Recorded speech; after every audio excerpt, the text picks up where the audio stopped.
Assalamualaikum warahmatullahi wabarakatuh.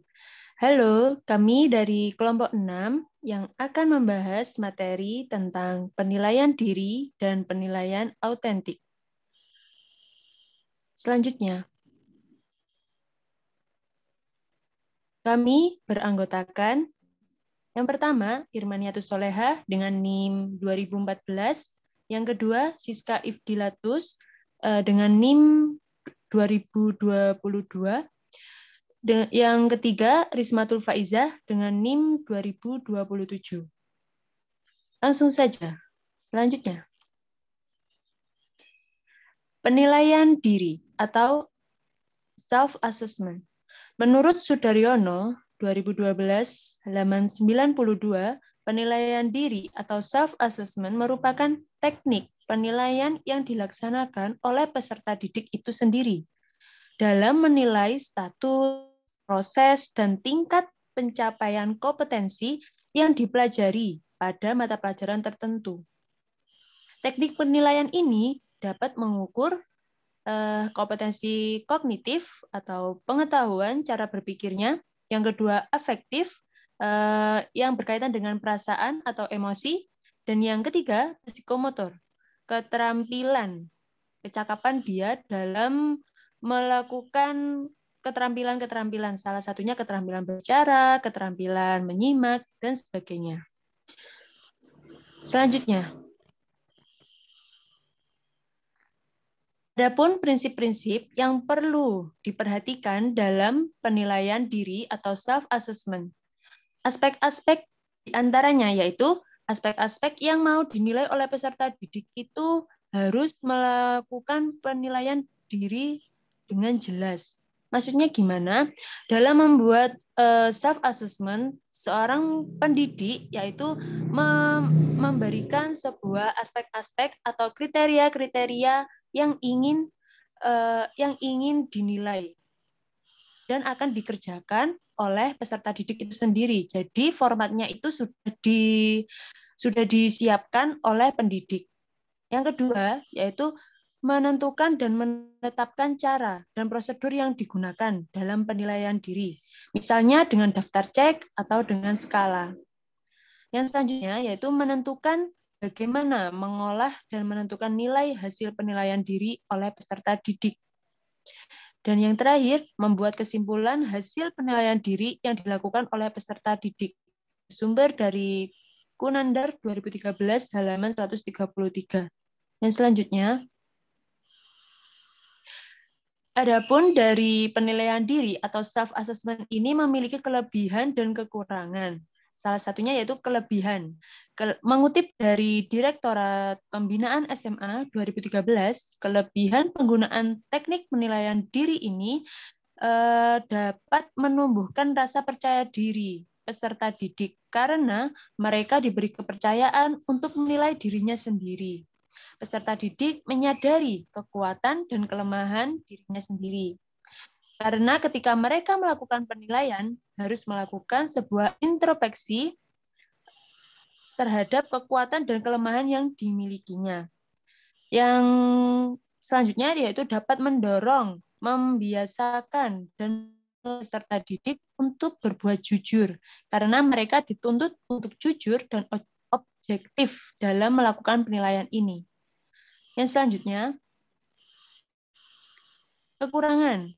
Adapun kekurangannya yaitu dengan mengutip dari Kunan 2013 halaman 130, yaitu kekurangan dari penilaian ini, penilaiannya mengarah secara subjektif.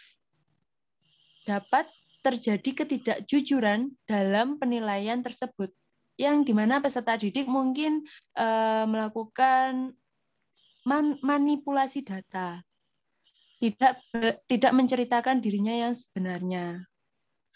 Kemudian karena dilakukan oleh pribadi peserta didik, yang dimana hasil penilaian kurang valid atau akurat, sehingga untuk peserta didik yang tidak aktif biasanya memiliki skor yang rendah. Oke, yang selanjutnya.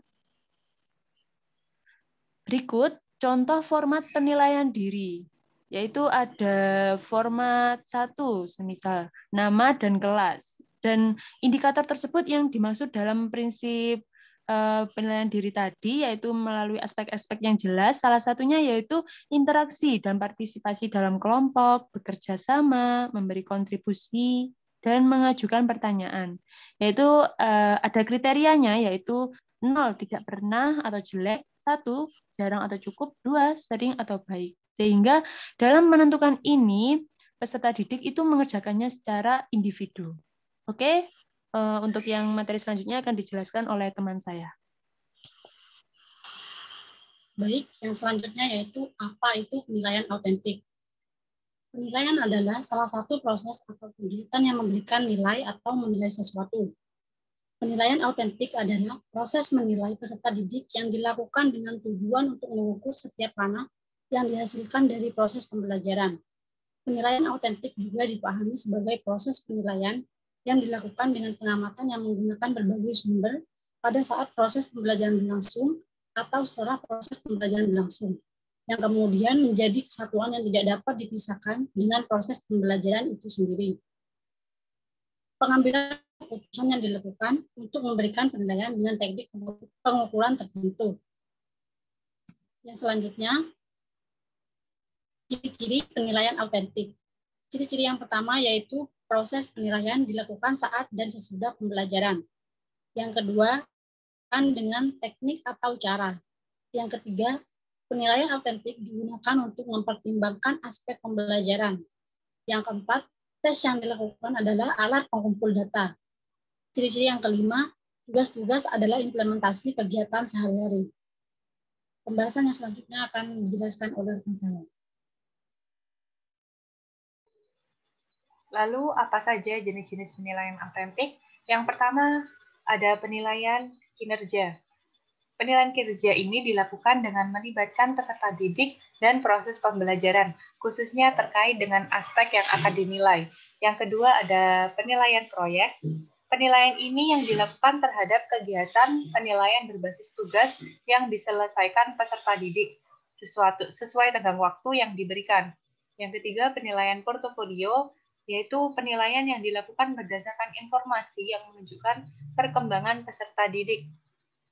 Dan yang keempat adalah penilaian tertulis, yaitu penilaian yang dilakukan dengan bentuk tulis dapat menuntut peserta didik untuk mengingat, belajar memahami, menerapkan materi yang telah diajarkan, dan lain sebagainya. Yang selanjutnya adalah kelebihan dan kekurangan dari penilaian autentik. Kelebihannya ada 4 poin. Yang pertama adalah meningkatkan kreativitas pada peserta didik. Yang kedua ada meningkatkan kemampuan siswa dalam lisan dan tulis sesuai dengan tugas atau tes yang diberikan. Yang ketiga ada penilaian dilakukan secara langsung sesuai dengan proses dalam aktivitas pembelajaran. Yang keempat adalah merefleksikan keterampilan sehari-hari atau yang ada di dunia nyata dengan proses pembelajaran dalam pendidikan. Yang selanjutnya adalah kekurangan, yaitu ada 2 poin. Yang pertama, jika tugas yang diberikan menyangkut gambar atau kesenian, mungkin setiap anak akan sulit untuk mencapai hal tertentu atau perkembangan yang sama. Yang kedua, bisa saja penilaian yang dilakukan kurang praktis untuk kelas dengan jumlah peserta yang banyak. Cukup untuk presentasi dan penjelasan video dari kelompok kami. Kurang lebihnya mohon maaf. Assalamualaikum warahmatullahi wabarakatuh.